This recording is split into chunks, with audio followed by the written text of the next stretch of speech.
Estamos de volta nessa edição do nosso programa Sim para a Literatura e nós vamos falar de educação, nós vamos falar da importância do professor estimular a leitura na escola, nós vamos falar de livros, nós vamos falar de uma pessoa, conversar com essa pessoa que tem uma longa experiência na área de educação, professora Arlene aqui de Linhares, 52 anos, né, professora, de experiência. Professora, conta um pouco da sua experiência como professora para a gente e, principalmente, do que a senhora percebeu da educação no Brasil nesses últimos anos. A senhora trabalhou sempre com criança, com adultos, como é que foi, professora? 52 anos de alfabetizadora de escola rural. Minha primeira escola foi no Córrego do Farias. Córrego do Farias, aqui em Linhares, né? Em Linhares. Toda a minha vida profissional foi exercida aqui em Linhares. E até a faculdade, até a FACEL. Dei aula em todos os graus. E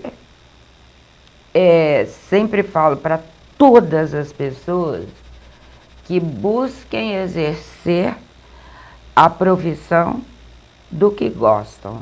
Porque esses 52 anos dentro da sala de aula não me pesaram. Só me trouxeram alegrias. Eu gosto muito. Da área de educação. Da área de educação. Muita gente, dona Arlene, na verdade, acredita que vai encontrar a profissão perfeita. Não é assim? A profissão perfeita. Não existe. Não existe.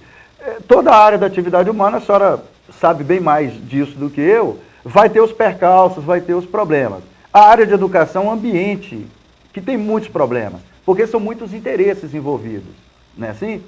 E aí a senhora diz que tem esse prazer de 52 anos de atividade escolar e que não gerou sofrimento para a senhora.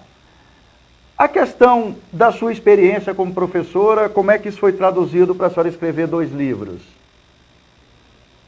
O ser humano. Esses 2 livros retratam paisagens humanas.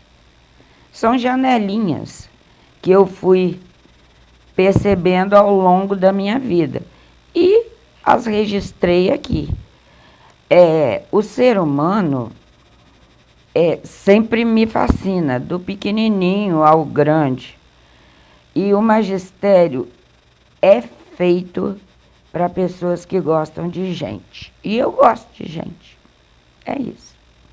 A diversidade humana na escola. Isso melhorou de um tempo para cá no Brasil, né? Hoje a gente vê uma universidade no Brasil muito mais misturada em termos de cores, né? Negros, índios, brancos. Há uns anos atrás a gente ia numa universidade pública, parecia uma universidade europeia. Hoje a diversidade está mais presente. É disso que a senhora está falando? Desde a escola básica? Eu estou falando da riqueza que o ser humano carrega em si. Se o professor tiver olhos, que a escola superior não vai dar esses olhos para nenhum profissional. Se o professor tiver olhos para olhar as paisagens humanas, a diversidade e a riqueza, é muito rica uma sala de aula. Ele vai se enriquecendo todos os dias. Ao invés de se desgastar, ele enriquece-se. E é disso que eu estou falando. O magistério é uma fonte de riqueza para o professor. Para o professor. E o professor pode se apossar dessa riqueza e, inclusive, desenvolver projetos variados de incentivo para os alunos. Não é verdade? Inclusive, incentivar mais a leitura. Professor que não incentiva a leitura, ele furta do aluno um dos prazeres da vida, que é ler. E é bom porque é uma atividade solitária, porém solitária só em parte, porque ele convive com personagens que já existiram e que existirão. O professor não pode furtar. Tirar do aluno esse direito, dona Arlene, o direito de gostar de ler. Gostar de leitura. Magistério é poder. Não pense que o professor é um coitadinho. se ele souber exercer esse poder, os olhinhos do aluno estão voltados para ele. Professor formador de opinião, e a senhora fala uma coisa que eu acho bastante interessante, nós já comentamos sobre isso, né? Nós temos que convencer os formadores de opinião a incentivar a leitura, a incentivar, no caso do professor, o aluno a exercer esse direito. O aluno tem que adquirir isso com os adultos, seja adulto, pai, tio, avô, avó, professor, inclusive. O adulto que não lê, o exemplo é seguido. Nós somos o exemplo, queiramos ou não. Agora, uma categoria que mais tem poder de todas as profissões é o professor. Dentro das 4 salas, quem é que tem poder ali? O professor que não é leitor, como é que ele vai convencer o aluno a ler? É isso, dona Arlene? Não convence. Fica difícil, não fica? Não convence. Dona Arlene, quero agradecer a senhora pela disponibilidade de vir aqui ao nosso programa Sim para a Literatura. Eu queria que a senhora falasse um pouco dos 2 livros que a senhora publicou, que tem aqui na mão da senhora. Esse aqui é Zezinho, o primeiro morador de Rua de Linhares.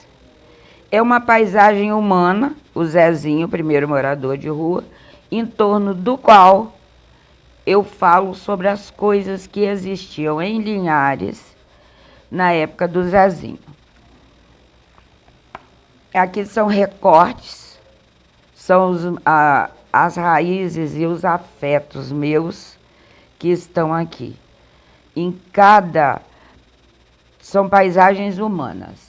Em cada paisagem humana tem como cenário Linhares, que é a aniversariante do dia 22 de agosto agora. De agosto, e que eu vivo brigando com muita gente, briga feia, que eles falam, eu sou linharense, o Helber você conhece, eu nasci em Linhares. Josmari fala, eu nasci em Linhares. Eu não acho, eles nasceram por acaso. Eu sou convertida. E quero dar parabéns a Linhares pelos 216 anos de muito trabalho quase sozinha. Ok, é isso. Nós agradecemos nessa edição do programa Sim para a Literatura a presença aqui da professora Arlene, 52 anos como educadora, continua tendo uma satisfação muito grande em trabalhar com educação. Hoje a professora Arlene faz um trabalho brilhante através da Serliges, de trazer crianças da escola para falar para essas crianças, conversar com essas crianças sobre a importância de se conhecer a história e o patrimônio histórico do município de Linhares. Entre em contato com o programa Sim para a Literatura através do nosso e-mail, simparaliteratura@gmail.com. Você pode ter acesso às edições anteriores do nosso programa através da nossa página no Facebook, Sim para a Literatura, e através do canal do YouTube da TV Sim Linhares. Eu agradeço a participação da professora Arlene nessa edição. Obrigado. A Menina que Roubava Livros, do autor australiano Marcus Zusak, é uma história que acontece entre os anos de 1939 e 1943, durante a Segunda Guerra Mundial na Alemanha nazista. Liesel Meminger é adotada por uma nova família após perder o irmãozinho e o distanciamento de sua mãe. No contato com sua nova família, Liesel conhece Rosa, uma mulher mal-humorada e de gestos agressivos.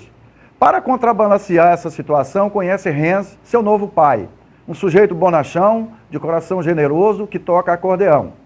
Conhece também um novo amigo, Rudy, seu novo vizinho e colega de turma, um garotinho esperto, com quem passa a ter uma amizade fiel e sincera.